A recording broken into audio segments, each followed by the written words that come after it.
Good afternoon, everyone. I'm Diane Cleaver, President and CEO of the Urban Neighborhood Initiative, UNI for short. And I'm very pleased to welcome you to today's UNI Casey Chambers session on bridging the digital divide for equitable education. The COVID-19 pandemic in general and the need for schools to turn to virtual classrooms specifically have both underscored and worsened the inequities between the digital haves and the digital have-nots. 70% of the children in the Kansas City Public School District do not have internet access in their homes, and the consequences for learning are devastating. How can students learn without access to assignments, the virtual classrooms, information on the web, their teachers, or their fellow students? And this isn't a problem in just the Kansas City Public School District. It's region-wide. Lean Lab Education surveyed 22 school districts throughout the metro area and found that 1 in 5 students lack reliable internet access, and therefore they lack access to virtual learning. This afternoon, we're going to examine the problem as well as local efforts now underway to bridge that divide. Our moderator this afternoon is Katie Booty. Katie is founder and CEO of Lean Lab. Its mission is to launch transformational educational innovations that have national impact. Katie has worked in public education in Kansas City since 2008. She was a charter core member of Teach for America Kansas City, a founding member of C.A. Franklin's middle school team in Kansas City Public Schools, and a founding teacher at Alta Vista Charter Middle School. She's been recognized as a 2017 Next Gen Leader, one of Tech Week's 100, and is a Leadership for Educational Equity Public Leadership Fellow. Quite an impressive record. She is also chair of the Board of Directors for the Kansas City Teachers Residency. Katie, welcome, and I'll turn it over to you. Thank you, Diane, for the wonderful introduction, and thank you for introducing us to this important work here today. My role for this conversation is to introduce the data behind the extent of the educational digital divide, as we're calling it here in the Kansas City region. We'll then have a robust panel conversation with many leaders in our region, illuminating how this educational digital divide impacts our school systems and communities and students throughout the region. I'm going to go ahead and transition over to a deck I'm going to share. To give some context, what we usually do at Lean Lab Education is we run an education incubator. We focus on producing in partnership with the community's most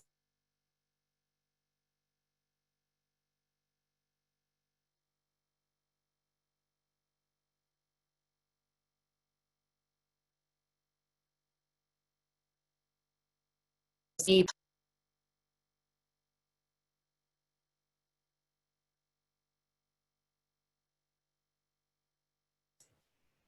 I apologize, I broke out for just a second. Technical difficulties. Are we good to go? Could I get a confirmation?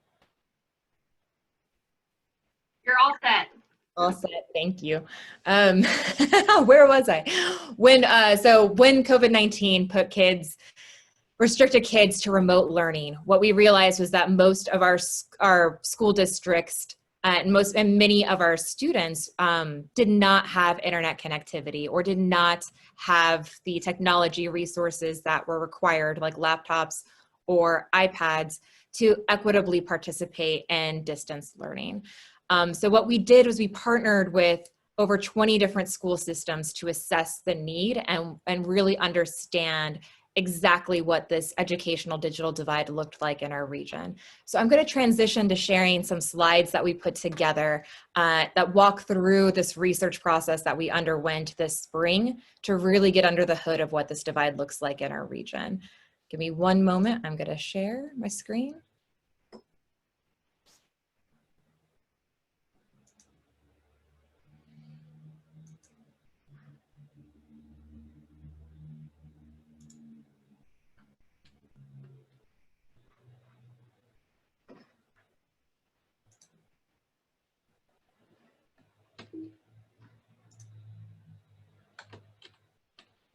All right.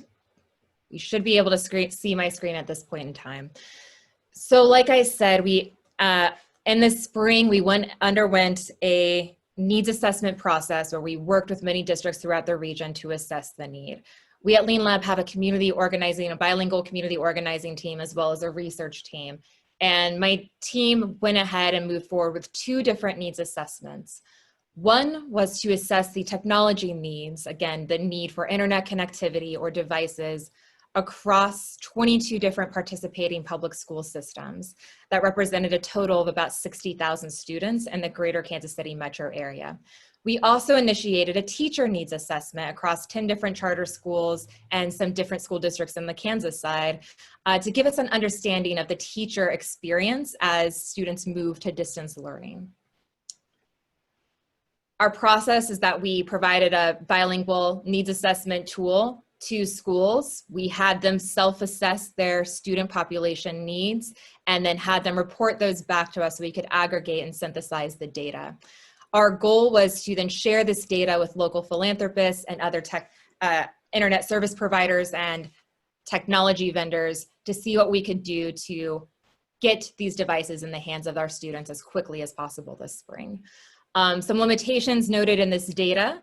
Initially in the spring, this was opt-in only, so we had participation from the majority of charter schools, which are independently run public schools within the boundaries of Kansas City Public Schools, as well as Kansas City, Kansas Public Schools, and several rural districts. Notably, we did not assess Kansas City Public Schools, which Dr. Bedell here leads, and part of that is they were able to move faster than we were able to keep up with. Hickman Mills, Center, North Kansas City, Blue Springs, Lee Summit, Lone Jack, Oak Grove, Raytown, Grandview, and Green Valley. So there are some limitations to this study, but I'll explain more how it is consistent with national trends we've been seeing. To give you an insight into the teacher experience, what we learned was that 33% of teachers identified connectivity as their biggest barrier to teaching virtually. Not just the kids that were not connected at all, didn't have any internet connectivity at home, but also the quality of internet connectivity. I'll pause for a moment here so you can read some directly from our local educators' mouths how this barrier manifested.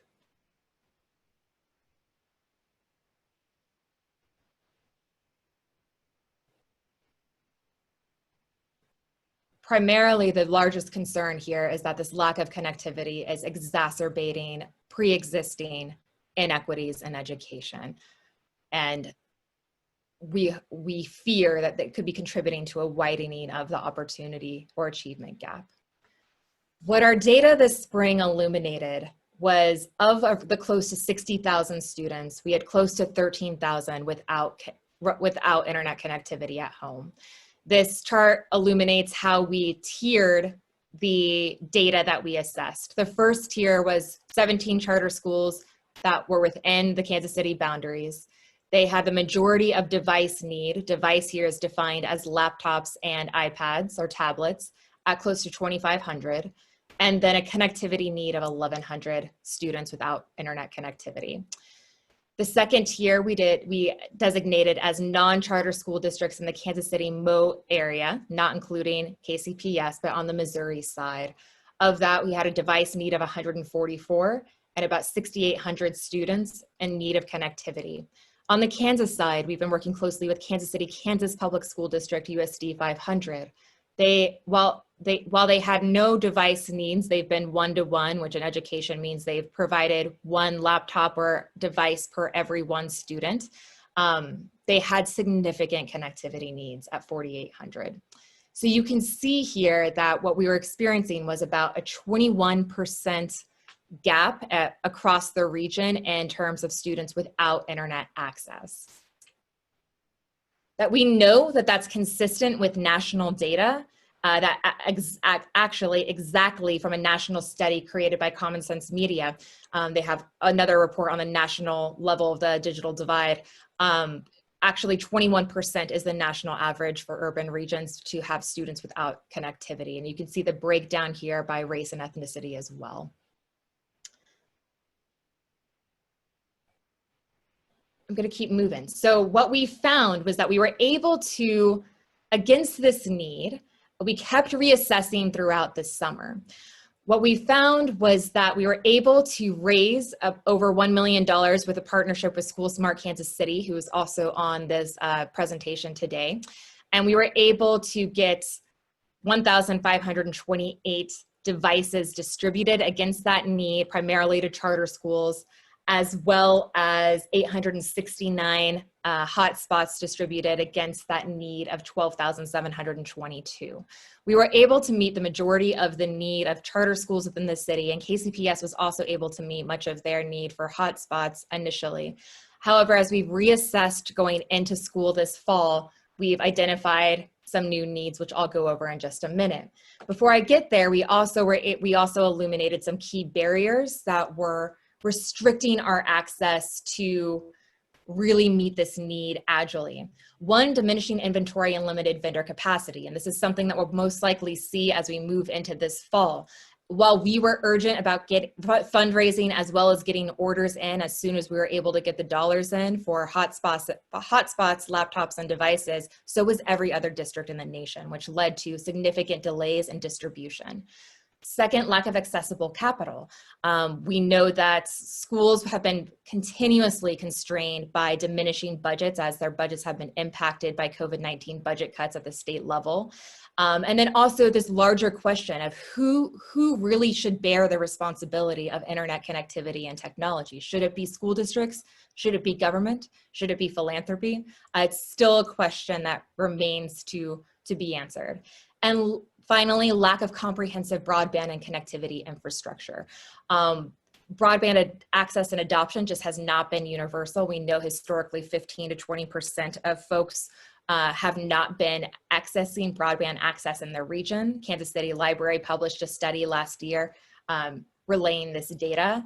And then also there are limitations to hotspots. Not all, they're reliant on cell towers, just like your phone. So if you're in an area that has limited signal or limited access, your experience using that hotspot can be limited as well. Now that gets us to where we are today. We were able to fundraise over $1 million, distribute a pretty significant amount of devices and hotspots. However, as we've moved forward, unfortunately, we haven't been able to meet 100% of the need. As we move into the fall, we have assessed new needs as some schools have reported that they've needed to replace devices or their enrollment has changed or new reported needs for connectivity have come in. So we've been inspired to create a new goal around what will it take to get 100% of Kansas City kids connected to Wi-Fi and have the technology tools they need as they re-enter school this fall. So where we're at right now, we did a new assessment that assessed 25 different schools throughout the region. We now have assessed every single charter school, 20 within Kansas City public school boundaries. The remaining device need is at 1,515, and the remaining internet connectivity need is at 1,086. For Kansas City, Kansas public schools, it should be noted that we were never able to fundraise appropriately to distribute against the 4,200 kids that have not had access since March. So that significant need remains. And then outside of Kansas City, Kansas public schools or Kansas City, Missouri public schools, we have Clinton County, who has assessed a need of 20 students that still are in need of connectivity. So that gives us a grand total of about 1,500 children that still need laptops and tablets within these 25 school systems, and 5,306 children that need high quality, reliable access to internet connectivity so that they can participate equitably in 21st century learning and distance learning this fall. There is some hope that we've made some progress. One wonderful thing that's come out of all of this is the level of collaboration across school districts, nonprofits, digital equity advocates that's been happening since March 13 when school shut down.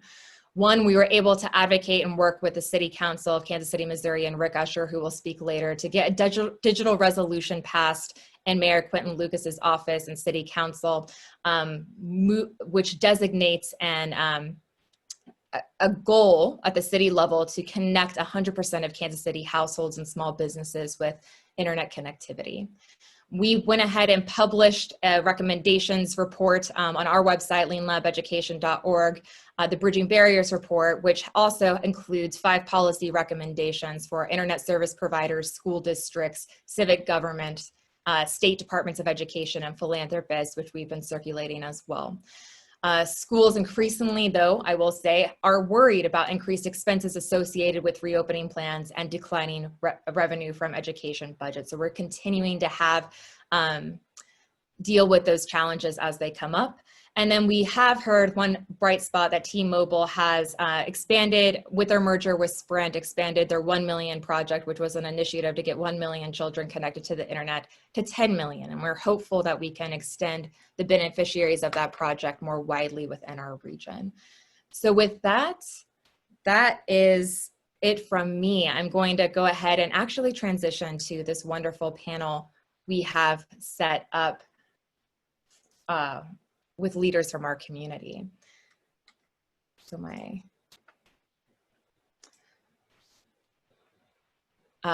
so I'm going to go ahead and quickly move over to introducing our panelists. I'm going to introduce them in alphabetical order. Panelists, I hope that you can unmute and turn on your camera to introduce yourself. First up, I'm introducing Juliana Alvarado. Hello, everyone. And Juliana, can you give a big background to your role and your association? Oh, of course. Sorry, I just got nervous. So my name is Juliana Alvarado. I have been teaching in the KCK public school districts for 1 year. So I just finished my first year, and I am a preschool teacher at Emmy Pearson Elementary. Wonderful. Thank you for joining us. And next, Dr. Mark Bedell from Kansas City Public Schools. Well, hello, good afternoon. And I think everything should be up here. I am excited to be here. I'm the superintendent of the Kansas City Public School District and responsible for about 15,000 students or so. And I'm looking forward to having this dialogue around the Wi-Fi disparities that we are facing and that we have been facing, and what we're trying to do to solve it so that we can provide a level playing field for our students. Fantastic, thank you. And Rick Usher from the city of Kansas City, Missouri. Hey, good afternoon, Rick Usher. I'm Assistant City Manager and leading our effort related to the digital equity resolution that now is, we've got a phase 1 RFQ that we're hoping to release on Monday. We'll talk more about that in a bit. Excellent. And David Smith from Shawnee Mission School District. Oh, David, I believe you're still on mute.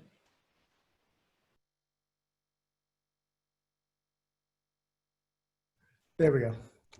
Good afternoon, everyone. I'm David Smith. I'm Chief Communications Officer for the Shawnee Mission School District. I appreciate being part of the conversation. Fantastic, great to have you. So I'm going to transition to reading a list of questions. So if my eye contact is moving, it's just to another screen. So we're going to start with Dr. Bedell from Kansas City Public Schools.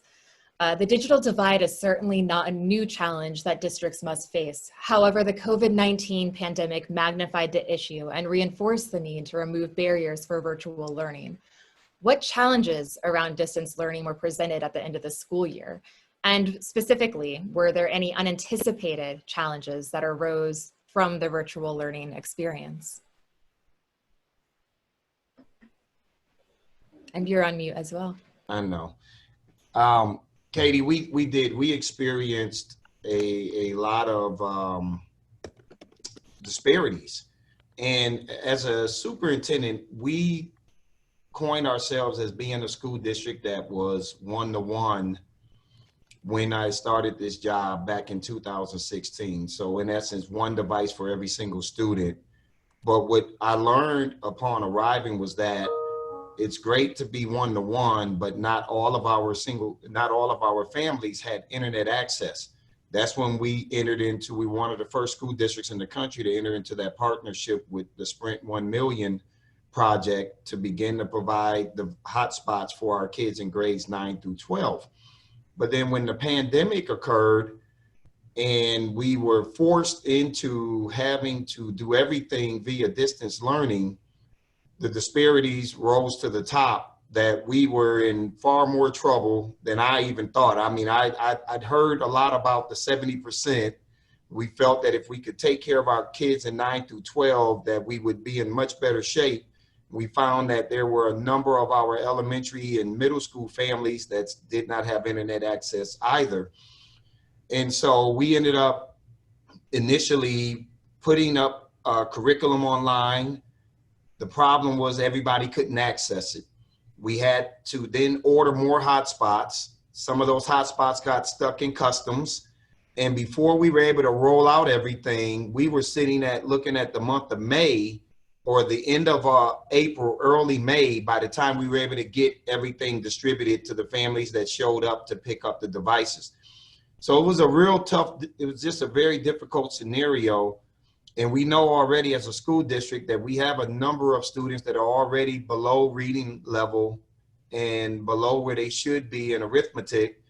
So this only further perpetuated the disparities that we already have been fighting against. And so it did force the school district to really do some extensive planning over the summer to be much more intentional.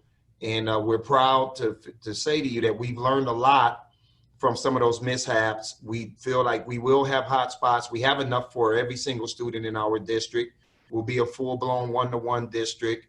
We're working on content. We just did our promo for our educational channel that we will have with the Hot 38, channel 38. So we're trying to do things to bring it home to our families while we still participate in distance learning. So that's kind of where we are right now as we've worked to try to address these disparities. Great, thank you. I'm going to transition to David from Shawnee Mission. Districts all over have needed to reevaluate their electronic resources and family connectivity to ensure adequate learning opportunities exist for all students.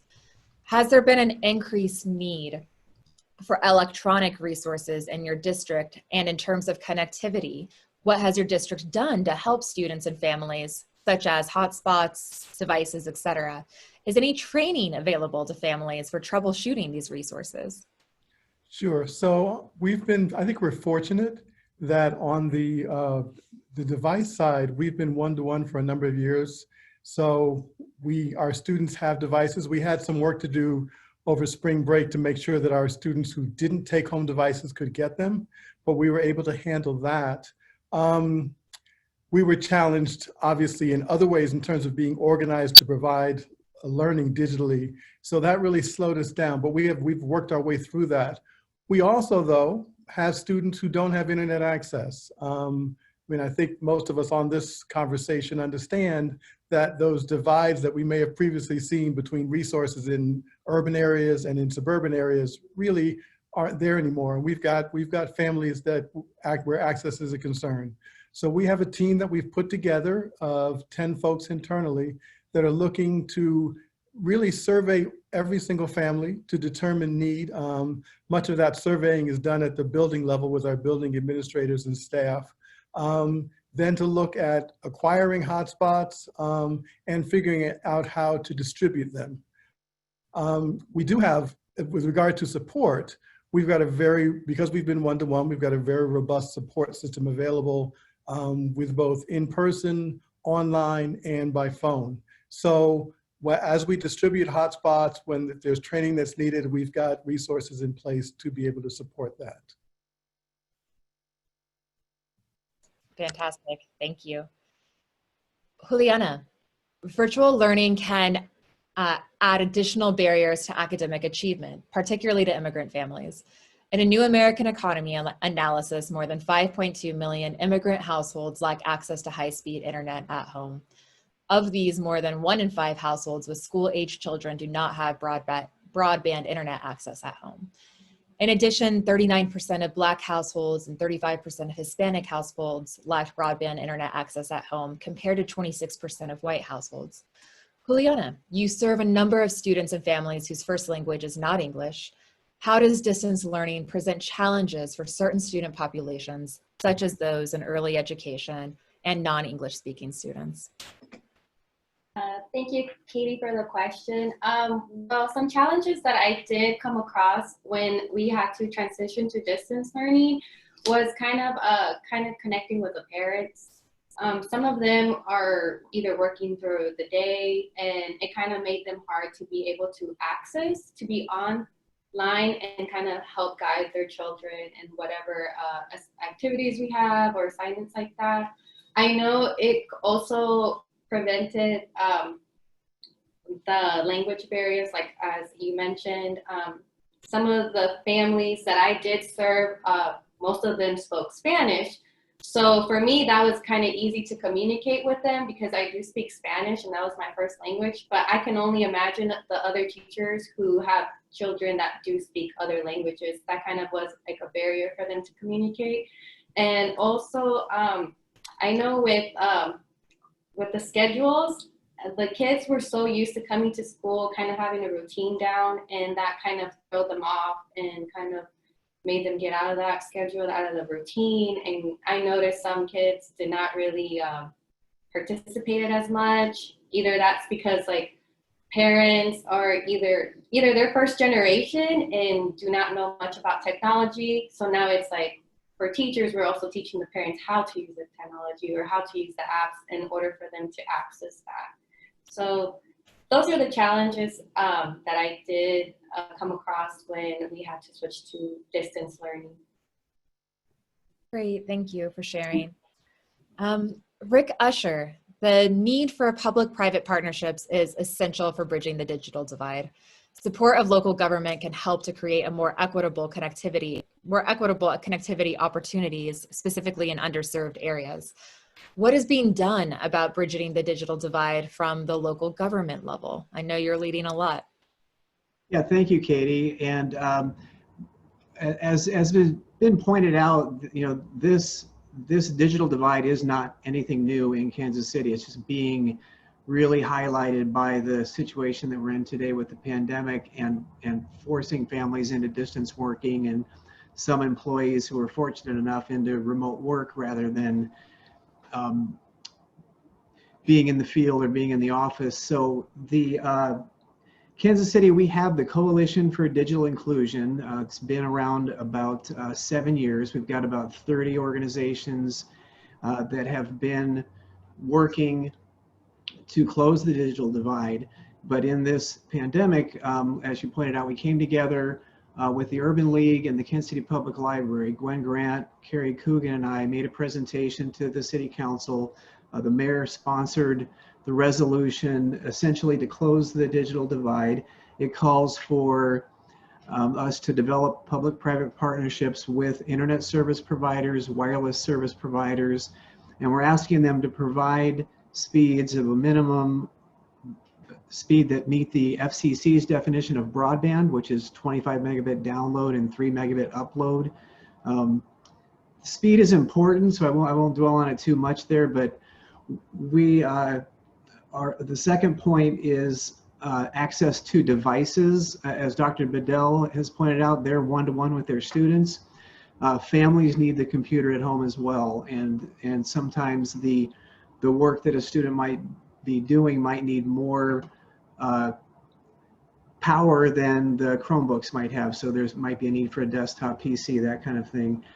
So we'll be promoting the Federal Reserve's Employer Laptop Challenge, which was launched in March, asking employers in the Federal Reserve region to donate their surplus computers and smartphones and electronic devices for refurbishing and digital equity programs.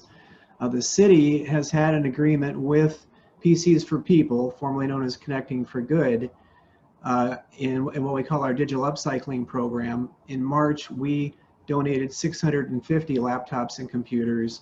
Those have been refurbished and distributed to families, you know, during this time.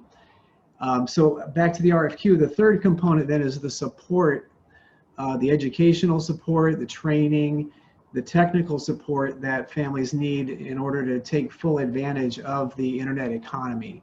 And we're really focused right now on education, but the digital divide affects really all of society. And in our digital equity strategic plan, we highlight use of the internet as a consumer, a learner, a digital citizen, a employee, and then as an entrepreneur or a small business owner. So we're seeing the need to assist all of these groups. So what we're planning is basically a two-phase RFQ process, and likely next week, I don't have an exact date yet, but we'll put our phase 1 RFQ out. It will be for wireline and wireless internet access at home for students, and it will be a call to internet service providers and wireless providers to give us their best plans for low-income families, and with really a challenge or a preference for speeds of 100 megabit download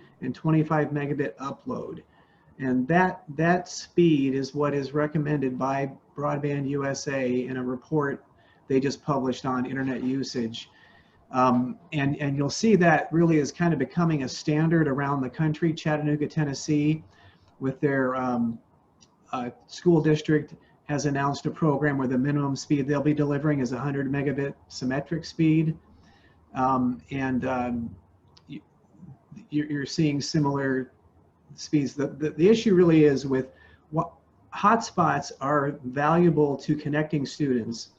And I believe that, you know, if you have 2 students in the household, correct me if I'm wrong, Dr. Bedell, but each student is getting their own Wi-Fi hotspot so that they have that full bandwidth available to them.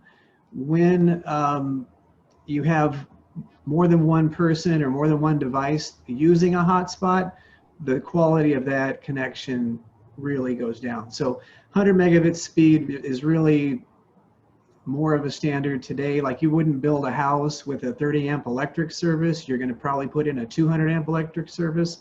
You really want to look at the reliability and the quality of the internet that's being delivered. And when we talk about digital equity, that's a valuable component. It's affordable, but it's high quality and reliable internet services.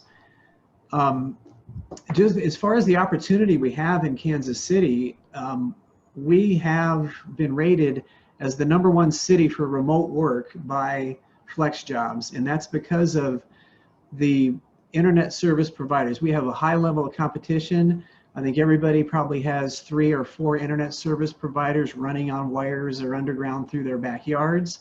It really is the affordability aspect of it that we're seeing is causing the digital divide in Kansas City. Wireless providers, same way. We've got, a few years back, we were rated, I think, #2 for wireless services. So, you know, that is a benefit that we have. It's really then closing the gap on paying for that. So we'll also be looking at a payment assistance program. There's a lot of conversation about looking at the internet as a utility.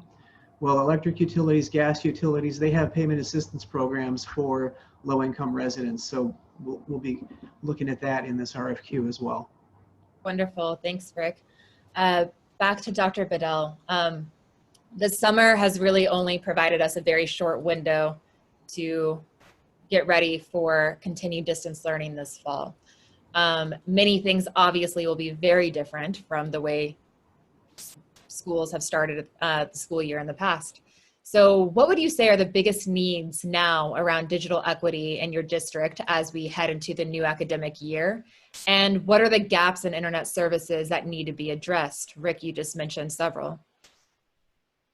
So probably the most important thing that I can go off of what Rick just said was the hotspots and making sure that we don't have multiple folks tapping into it. That's a big reason why we wanted to have this conversation around how do we figure out a way to get broadband across the board for our families, because if you have more than one individual tapping into a hotspot, we've seen it at a board meeting where students aren't able to engage like we're doing right now It's very spotty.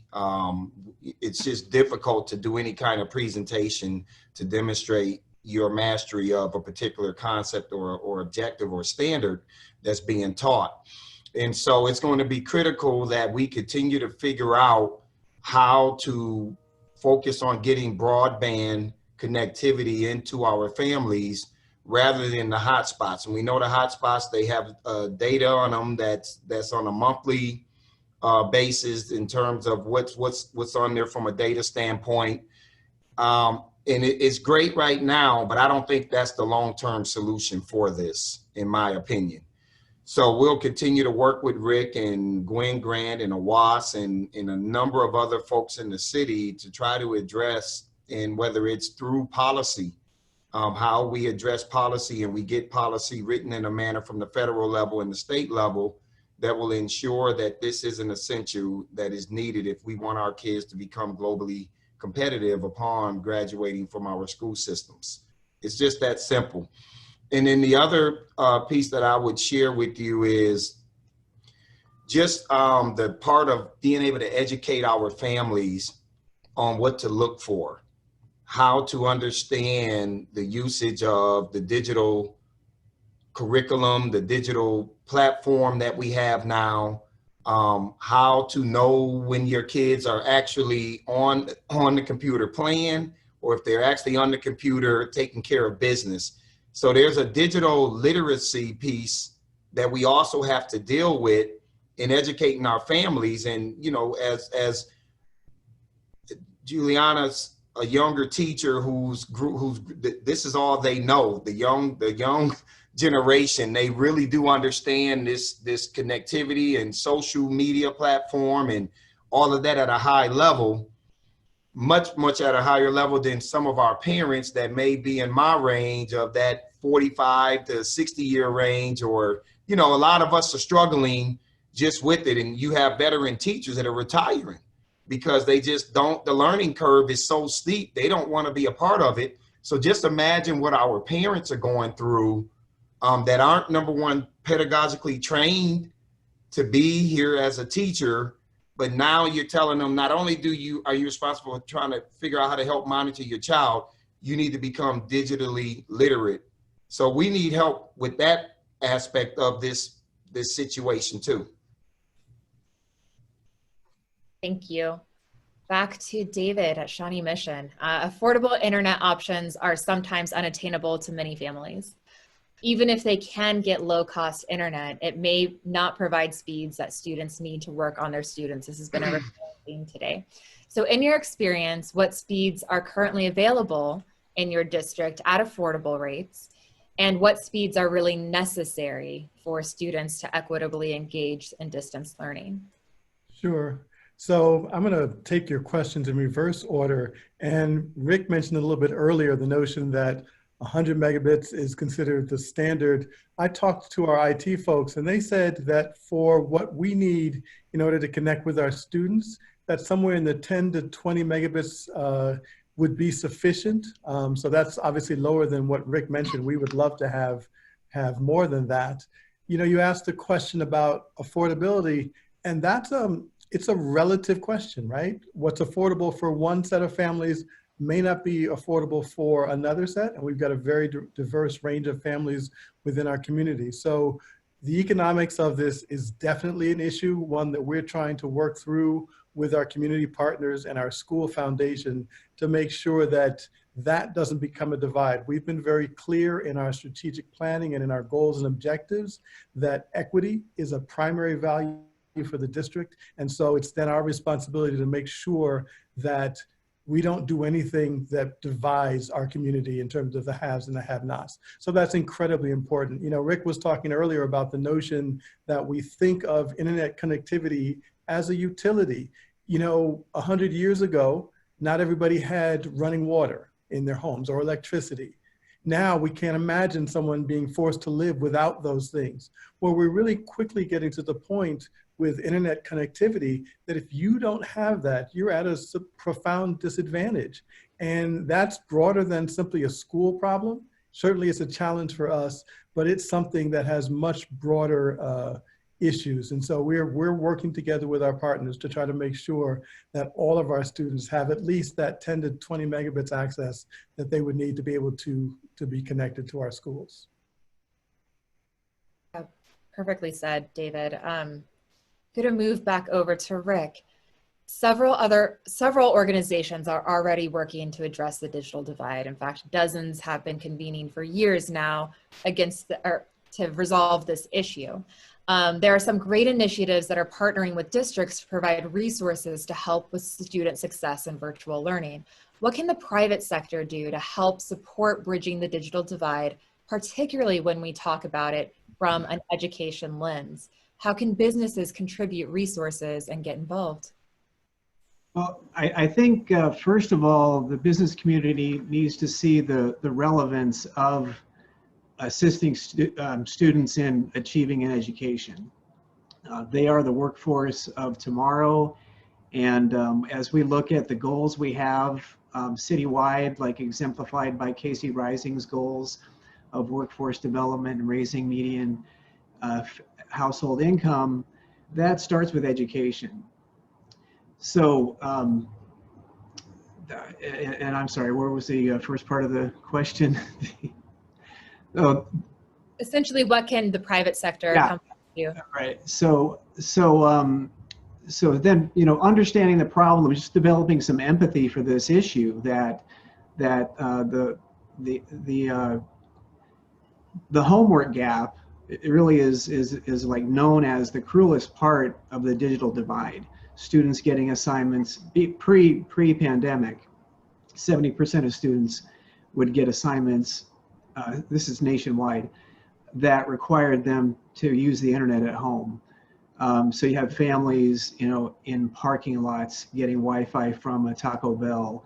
You've got families that have to go to the public library, leaving the home, and breaking up their day, rather than some of their classmates who simply go into their bedroom at home and they can do their homework at a desk maybe they have in their house. So the business community, though, you know, donating devices for refurbishing, for reuse, donating funds. A lot of businesses have charitable funds. And then finding staff time. Organizations are always looking for volunteer opportunities for their staff. I know Cerner has volunteers that have been working with William Wells at Esteem Village. There are opportunities like that with PCs for People to share that knowledge that they have, and mentor students, but also you know, help folks, say, start a new business. With the digital economy, again, this issue really affects all aspects of our daily lives. Awesome, thank you, Rick. Juliana, teachers are on the front line of digital inequities, encountering this issue every day in your classroom with your lessons are now done through distance learning. The digital divide adds another layer that teachers have to work around and consider as they prepare for teaching their students. In your experience, how have you had to adjust, and what have you had to do differently when working with your students regarding the digital divide? Well, so this year ended pretty weird, as all of you may know.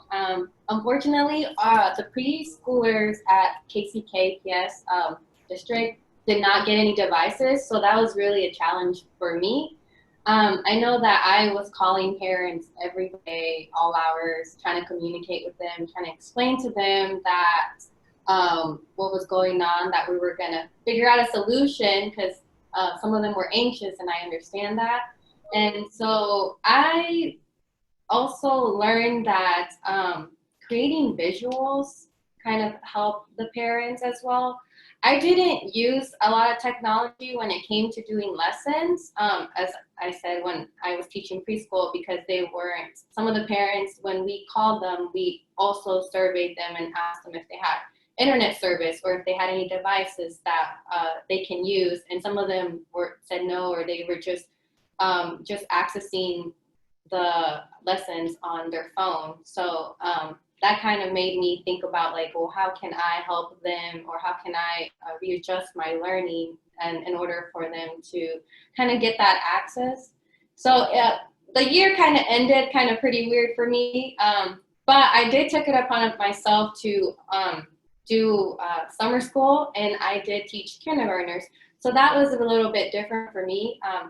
This time I was on Zoom from Monday through Thursday for an hour, teaching math, teaching literacy, and I was using the Google Slides. So I did use that, and I also became I guess like a film editor. I would use my phone to kind of record myself and create videos, just so my parents can understand what activities I'm asking them for them to do. I know some of them, like I said, did not really speak English, or English is their second language, as also my students.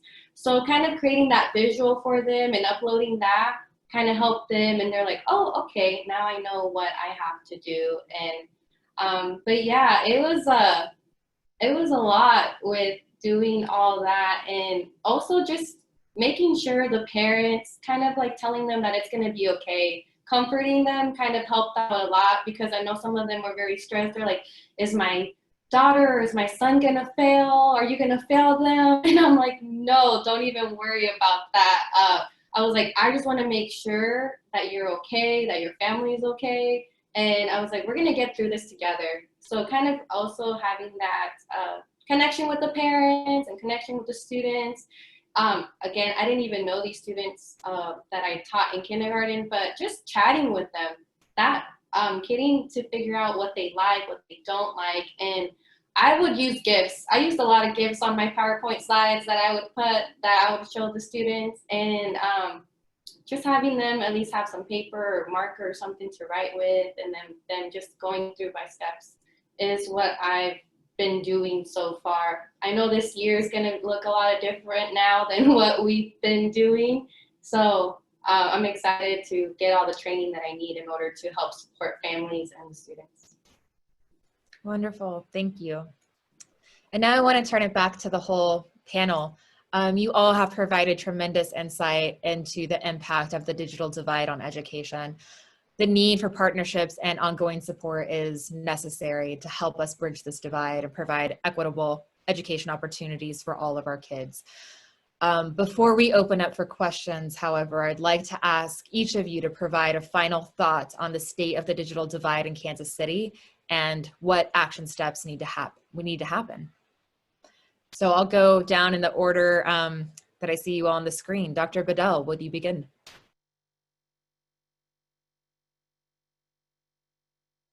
It's critical that we work together to try to solve this problem. I don't think that we need to operate in an insular manner where it's school district to school district or school to school or different entities. We have to come together.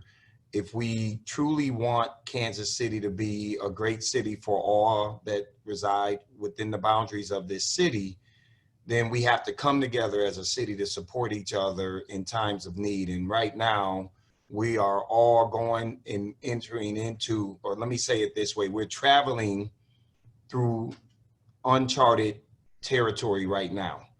So we have an opportunity here to come out on the right side of history if we just work well together, to where when this is all said and done, you know, what people will respect is that we did work together to make sustainable change, and people will remember us and engage us at an even deeper level because of how well we work together now to try to solve some of these disparities.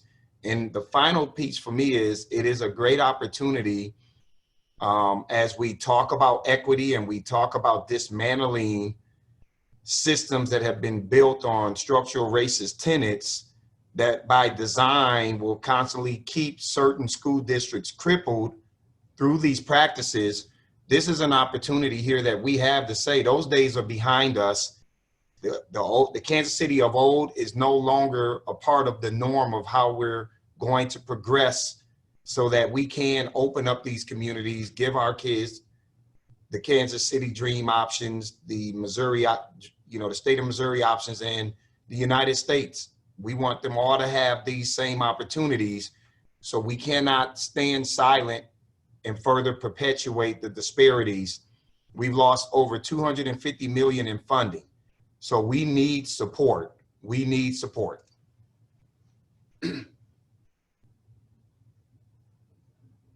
Great. I can't agree more. David, do you have any last thoughts from Shawnee Mission? Things, oops, sorry. Let's see, there we go. Can you hear me? Yes. Okay, that's good, sorry. I want to echo the things that Dr. Bedell said. You know, I look at Dr. Bedell, I look at Ms. Alvarado, I've worked in both of those districts, and it really is true. We're all connected in this. And I think we're gonna have to work really hard not to allow artificial barriers like state lines or school district boundaries or issues of race, class to divide us. We either stand together and work together to create a region in which everybody can have access, or we're gonna fall apart and we're gonna fall behind. We're not in that sense competing against each other, we're competing against other communities, other nations who are surging ahead. We've got to work together, and together we can do this. This is not something that we can't figure out, but we're just gonna have to make sure that we do provide equity that really works for everybody in every community and every child. Wonderful, thank you. Rick, can you share? If you would unmute yourself real quick. All right. Sorry, I'll pick up on David's lead there that we really need this to be a regional initiative. You know, I am limited by the geography of the city limits, you know, but geopolitical boundaries are kind of what got us where we are related to systemic racism, as Dr. Bedell has pointed out. So we've got to get beyond the geopolitical boundaries, the social boundaries, and make this a regional initiative. So we're crafting our RFQ so that it can be transferable to other jurisdictions. We welcome corporate partners, philanthropic partners. You know, we're looking to the counties for CARES Act funding. Just drop that right there, Jackson County, hello. You know, we've got a digital divide that's rural as well. So we'd be happy to partner to do digital inclusion that would really hit like the whole marked service area. We can do this, and we have the infrastructure. Wonderful, and Juliana? One thing I do want to let everyone know is that it's okay to not know what you're getting yourself into. It's okay to not know about technology, or it's okay to not know about distance learning. We're going to get through all this together, as Dr. Bedell was mentioning. We work together, and you know, we take the time and kind of have that sense of like it's going to be okay. I feel like just having that mindset will kind of help guide everyone in knowing that we don't need to just focus so much on the academics, though that's very important, I'm not saying, but also it's good to take care of our like mental health as well, because I know that there was times I struggled, but just having that mindset like, you know what, I don't know this and I'm gonna ask for help, and that kind of helped me be able to help those who I was teaching. Wonderful, thank you. Really powerful insights, and I can't agree more that we can get through this together, but it's going to require all of us leaning in and doing our part to actualize digital equity for our students. We are going to open it up to Q&A from panelists. I have one question that's come in, open to anyone who wants to answer. Are there any cities across the country that are really good examples of how to bridge the digital divide? And what is the economic development opportunity by being a digitally inclusive region? I guess I'll take that related to other cities across the country. Seattle, Washington, they've had a digital equity office for, I believe, 20 years. They've got a dedicated funding source for that office, and they've got a staff of, I believe, 3 or 4 people that are working on this initiative. So San Antonio has a digital inclusion office. And I've been able to get where we are with our digital equity strategic plan just by working with our local partners and working with the mayor and council. And then today, Chicago is an excellent example of an initiative where they're going to provide internet services to, I believe it's 100,000 students in their district. I mentioned Chattanooga. Philadelphia is launching a similar initiative. State of Alabama is doing an RFP right now with internet service providers. San Antonio is using $27 million in CARES Act funds to, now they have an infrastructure issue there, so they're building out some of their broadband fiber infrastructure. But there are a lot of best practices happening around the country, and we're tracking those and we're making sure we include those in our RFQ. Great, On the economic development side, that again is one of the key pieces of our digital equity strategic plan, and we've really compared this or engaged our community health improvement plan of the health department. They're both at their hearts like economic mobility goals of helping residents increase their income, increase their skills, and become financially independent, and that would be the ultimate goal here. And really now with internet speed available as it is in Kansas City, and this idea that with the internet geography doesn't matter, well then why not the geography of the 3rd district in Kansas City, Missouri, and provide these say remote work opportunities for families or the distance learning opportunities in their homes. Great, thank you. Next question. How do we properly engage our youngest learners in appropriate remote learning when practitioners tell us that screen time for young children should be limited?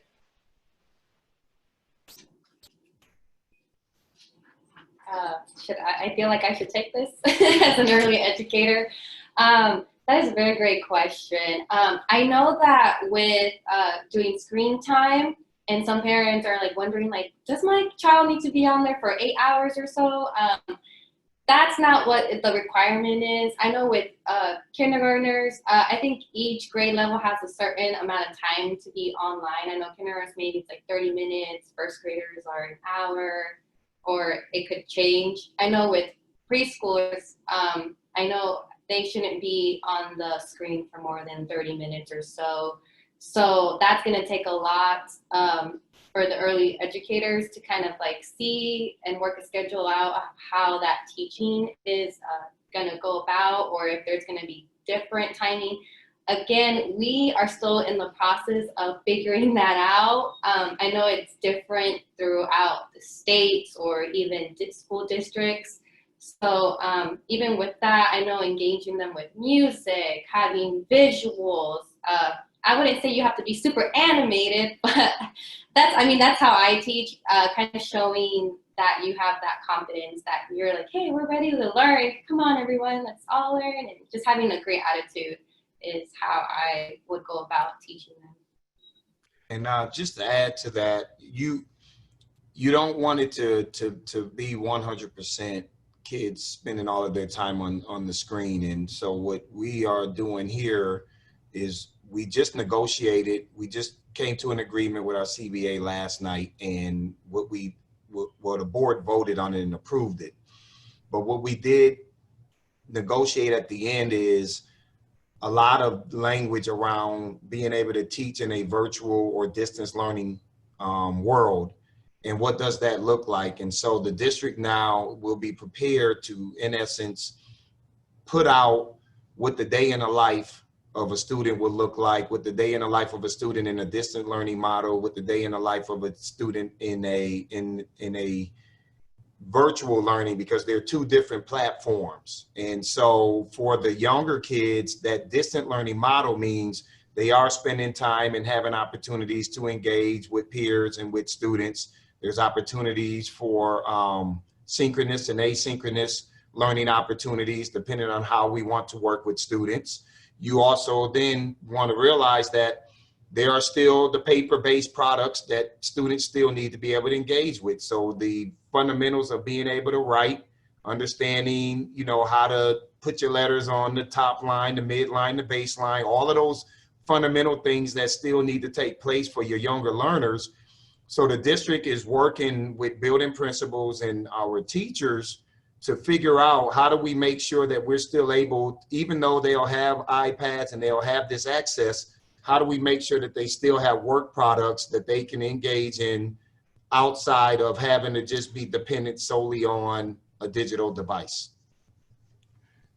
What I would say that I hear from Dr. Bedell and Ms. Alvarado is that we don't look for our teaching to be a replication of what we do in the classroom when we talk about moving to an online environment. It's going to look different. We've been fortunate that we've had some time for our teachers to work collaboratively to develop how they're going to teach online. And that's been a learning process. We've provided lots of support for them in doing that, but we expect it to look different. It's going to be moving between teacher-directed, students working collaboratively with other students, students getting offline and producing things and then coming back online. And to do that well, we'll get better over time. And it's going to look different at the early grades than it will in high school. But definitely, it is not something we don't expect for the teacher to turn the camera on themselves and do what they would have done in the classroom. That's not online learning. Thank you. Another question. Establishing an adequate space for learning is crucial for distance learning, an adequate space at home, that is. What are your districts doing to ensure that families are well equipped to provide a learning space for their students? That's a challenge. I won't pretend that we've got that one figured out. For some of our families, that is not a problem. They've got that one figured out. They've got separate spaces for multiple children. But we also know that for some of our families, that's not the case. And it's one of the reasons why we look for our building leaders and building staffs to work together to understand their student populations and to design their instruction to with that, as a part of their thinking. If they know that many of their families are challenged with finding separate spaces, then they may not plan to do as many things online just because of the challenges with having the space to be able to do that separately. So each of our buildings we know what the outcomes are, and we're not going to change those outcomes based on the individual family situation. All of our kids have to get to the same outcomes. The challenge becomes, how do we as adults adapt our practice to make sure that we're giving them what they need to get there? Yeah, David, that is a tough question. And I honestly agree with what you just said. I don't have the answers for that. What I've been trying to do with my time is I'm trying to fight against evictions to keep kids in homes. Yes. So that they can at least have some place to where they can be productive and do their work. But if they're moving from home to home and then they're living in homes with, 6 or 7 other people, then the space factor is just not possible, right? And I don't know how much power the schools will have to try to control for that type of variable in a distance learning model. It's tough. So I don't have a good answer to that. All I can do is tell people I am out here doing everything in my power to try to keep as many families in their homes, given these hard times right now, and trying to reduce the amount of evictions that often contribute to the high percentage of mobility that we often face here. Katie, Yeah. I might add that this week the Kansas City Parks Department announced what they're calling virtual learning support at 4 of our community centers, and it's in partnership, I believe, with Boys and Girls Club and Campfire, and it'll be a free service available to Kansas City Public Schools students. And so it's essentially a larger distance learning, socially distanced computer lab, I guess, for lack of a better term, that parents will have access to for their children to be schooled, and they'll be the folks from Boys and Girls Club and Campfire will be helping to make sure the students stay on the schedules that they have with the different school districts, well, with the Kansas City School District. Great, thank you for bringing that up, Rick. Next question. Digital equity also includes training on proficiency in modern technology literacy. Access for parents and students is definitely an issue, but the consideration of digital literacy and the ability to navigate the online resources is also something that is not equitable across the board. Are there initiatives or trainings in multiple languages for parents in our communities and schools? We're working on that.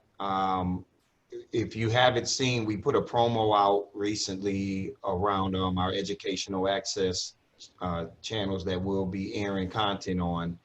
And one of the things we are looking at is to provide voiceover for the various languages that we have within our school district. So we're working to put that together. So when we have these videos, or we have folks teaching standards, or we're providing informational items to our families, there will be on the bottom the translation for our families to be able to understand what the district's putting in place. We believe that it would make most sense if we were to put together videos that would be able to demonstrate some of those digital literacy pieces that families need to be able to learn and understand how to better support their children. So our IT department is working on that as we speak, as part of what we'll be putting out. You all will begin to see a number of videos that will be released, that will be available for anybody to look at. And even with that educational access channel, that educational access channel not only benefits the Kansas City Public School District, that's for anybody that lives inside of this region that wants to turn on to that channel at 8 o'clock every day, and they want to be able to get educational content delivered at home. That's going to be available for anybody in this region that has access to that station. So we are thinking about not just our own area, we're thinking about the greater good of it, how this could benefit all of us. And so hopefully we'll be able to do the same with those videos once we produce them. Yeah, and Katie, I would add that the Hispanic Economic Development Corporation has classes that they're providing in digital literacy and digital life skills that are multilingual, and PCs for People provides digital literacy classes. Tom Esselman, I see he's been in the chat. He might be able to tell us about whether there are any bilingual programs, but there are in the Coalition for Digital Inclusion, number of agencies that are providing training of all different types of aspects. Literacy KC is part of the program. So there are a lot of organizations in the coalition. And in, as I mentioned, this phase 2 of our RFQ, we would be looking for greater collaboration with, those organizations as we try to not only bridge the digital divide and increase the number of folks that are subscribing to the internet, but really showing how they're using it as an economic mobility tool. Great. One question here. Is the digital divide only tied to free and reduced lunch students? If not, how do you identify students who need internet at home? What if a student doesn't have internet at home and then a district would not be able to survey students using online platforms? I can add a little bit of context to this from our end. What we did is we had a digital survey, and then we also helped school building leaders as well as teachers survey their families through phone as well, and had bilingual staff members online to be able to take phone calls and assess as well. I'd love to hear y'all's perspective too. Katie, that's exactly what we did. So we didn't do it any differently. We used our human resource capital. Our schools know how to connect with their families, and we asked them to reach out to them if you couldn't do it online, to make phone calls, do what you needed to. So did it the exact same way. That's what we did. We reached out to families. Based on our survey responses, we made phone calls. We worked directly with schools, and we made calls to families. we were able to identify the families that had laptops and had internet versus the ones that didn't, and that made it a lot easier for us to have that count around, you know, what we need to make sure that we are ordering and what we need to have in place as far as hotspots. But the commitment was, let's make sure that we order enough devices so that everybody, regardless, can be one-to-one, everybody, because that's the commitment that we made to this community several years back. So, but the same process. Yeah, and as a teacher, I can vouch for that. Like I mentioned before, I was calling the parents that or the little students' parents that were on my roster and asking them like, hey, do you have a device? Okay, and if you do, then do you have internet service? Can you connect to it? You know, just kind of asking those questions and kind of like writing that down on a spreadsheet just in order to provide that to our principals. Great. So a lot of creative problem solving and getting this done. I want to acknowledge one comment in the chat has come up as PCs for People, formerly of Connecting for Good, also has computer basics curriculum available in Spanish. We do have another question. This one is for Juliana.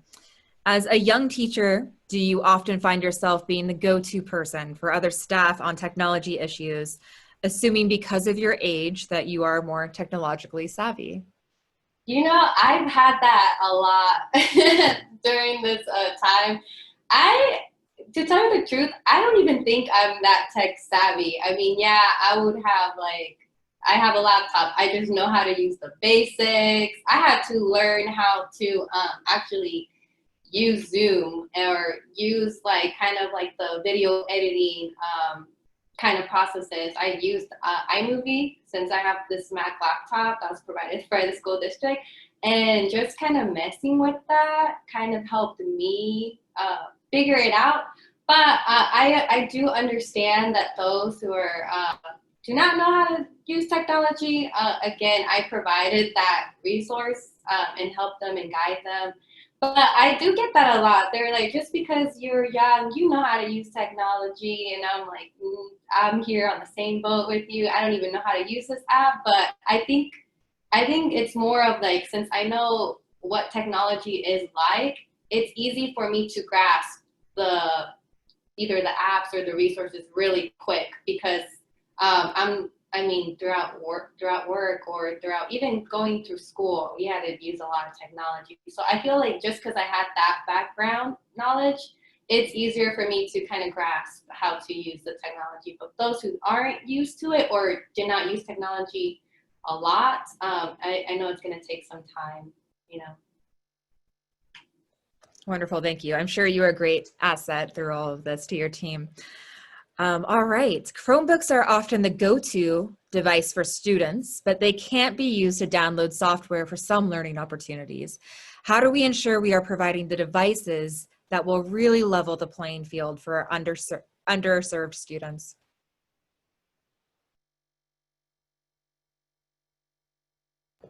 Well, that came up in a conversation with our working group last week. I mentioned William Wells, who runs a STEAM Village. It's an after-school program for, I believe, junior high and high school students. And he's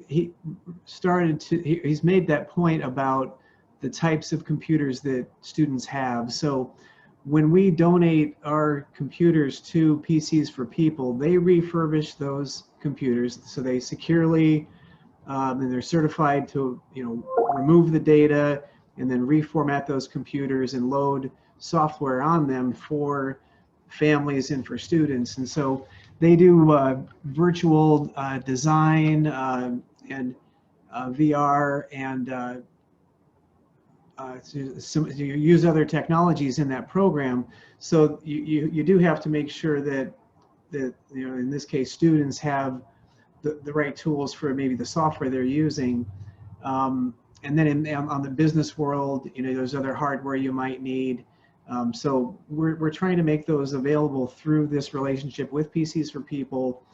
And I put a link to the Employer Laptop Challenge there. If you want to get credit for donating computers, the Fed will give you a shout out, and then Tom's folks will send a truck and pick things up, and they have a chain of command. Their services are certified in the same way that a for-profit company would be. But like I say, through our agreement, their purpose and their mission is to close the digital divide. So that's why we've chosen to support that organization. There are other organizations throughout the city that, you know, I think are trying to meet the needs on devices as well.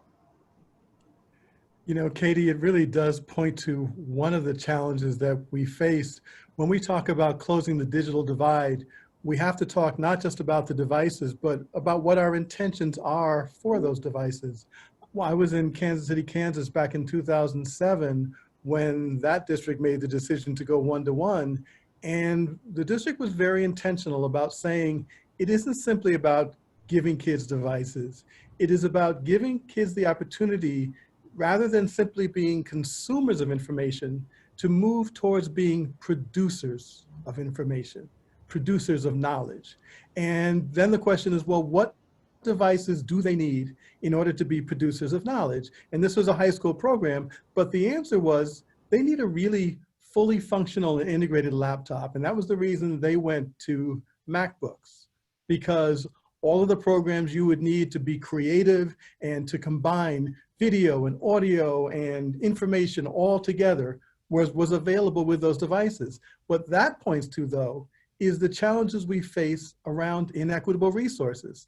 And of course, at the same time, Kansas City, Kansas was involved in a school funding lawsuit because of the inequities in resources. So you really can't divide those things.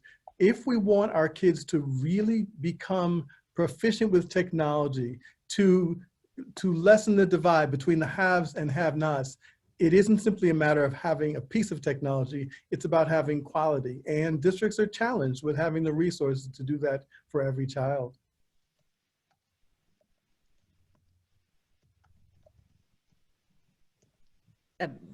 Right on. That's exactly right. I couldn't agree more. All right, last question, and this is for everyone on the panel. Should we think of access to the internet as a fundamental right that everyone should have access to? Yes. Yes. I can't agree more. Yeah. I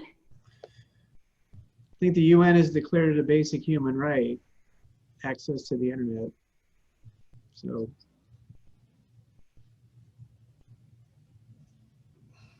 Great. And I'll throw my opinion in the bundle. Yes, I agree. All right, so I'm going to actually transition this conversation to an announcement from Awas Sufi, who's CEO and president of School Smart Kansas City, who has been our partner through this and coordinating a philanthropic response to the digital divide in our region. So Awas, could you please introduce yourself? Sorry. Hello, everyone. As Katie said, my name is Awas Sufi. I am the president and CEO of School Smart Kansas City. And we are just thrilled to be a part of the dialogue today. I'm just going to share my screen here. Hopefully folks can see it. Getting it done here. There we go. And first, just my thanks to the Chamber, to the Urban Neighborhood Initiative, to the just exceptional speakers before me on the panel that Katie was moderating. I think folks have seen very seriously the needs related to digital connectivity that are posing so many challenges really globally, but particularly here in our area, in the Kansas City metropolitan area. And a lot of the really good discussion that we've been having with all the partners that you've heard from today had prompted us to think very seriously about what we could do as a philanthropic group to help support these dialogues and ultimately actually achieve digital equity. And so in that regard, we have been pleased to announce just today really the second phase of what we're calling the Kansas City Schools Technology and Connectivity Access Fund. And under the work of this fund, all the way back in April, based on the work that Katie talked about in her presentation, We ultimately, as a philanthropic collaborative, awarded over $1 million to Kansas City Public School District, as well as charters in its boundaries, to help them meet those urgent needs for technology that were, absolutely necessary for them to move into a full virtual environment, as we saw. And we were very pleased by the progress made, extraordinary work by educators who have, gone well beyond the call of duty to jump in and support this needs. And you've heard so eloquently from several today, Dr. Goodell in particular, our close partner in Kansas City. What we realized, however, though, as Katie pointed out in her presentation, there still is much more to be done.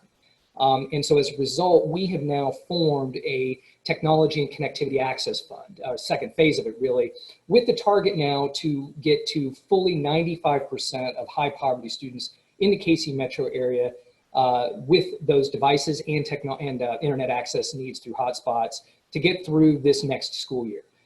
There are much bigger structural issues that everybody's talked about. We're very supportive of the work in that regard, but I think everybody knows if we do not start moving quickly about ensuring the integrity of the educational models that are starting up literally as we speak, by ensuring kids have those have access, we're in challenge. So the fund itself is open to all school districts in the metro area at this point.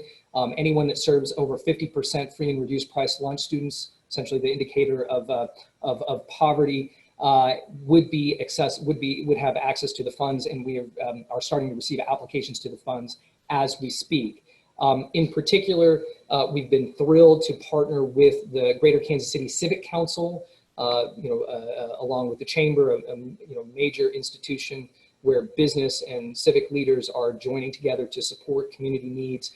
Their initial $40,000 gift has helped us really start moving this to the next level. And we are accepting donations from others, from businesses, organizations, any individuals that will essentially allow us to support the needs that were articulated by our friends and partners at Lean Lab earlier on in the presentation. School Smart Kansas City is a public charity. We are fully tax deductible. And I should note, because of our own funding capability through other directions, we will not be taking any administrative support fees related to these supports. That will really be administered by us, and 100% of those supports will go to schools that are in need. So if you'd like to donate, please do visit our website or contact Jessica Easter, jeaster@schoolsmartkc.org. And you'll see information about the relief fund or the access fund. And we'd love to get your support to help our schools. One of the things that I get the pleasure of doing is introducing Madeline McDonough, who in many ways has been just an extraordinary leader in our community. And in particular now from her perch at the Civic Council and Shook Hardy Bacon had made a personal contribution to this fund because I think she really believes in it very seriously. So I guess I'd invite her to talk a little bit about that, about the reasons for doing so. So I don't know if Madeline can join us as well. Well, thank you so much. I really appreciate that kind introduction. And it is true that in some countries, this is a recognized human right. And we have to think about what we can do here locally in our own community to bring devices and connectivity to everyone here, to really bridge this equity and digital divide. If you could imagine just one day going without internet or connectivity with you and your family, I think we would all recognize how difficult that would be. So if you have any feelings, thoughts, or willingness to help this project, I think that would be really important. And I hope that you don't get distracted with something else, because I know the press of day can be strong, but please think about everything you've just heard. I want to thank all of the speakers and everyone attending today for taking the time to hear more about this critical topic, to the people in our community and to our community itself. And if we work together, we can bridge this digital divide and bring equitable outcomes to everyone. There were lots of organizations mentioned throughout the process here. And if you want to contact anyone who presented, please do. We can get you a list of those. There were lots of good ideas on the Q&A about how different people can help in different ways. And I'll just repeat, schoolsmartkc.org. Education Technology Fund is a direct way to go, but there are many others too. So please let me thank you for joining today, and don't miss this opportunity to try to help make this community a little bit better and stronger and bring some equity to everyone here. Thank you all so much.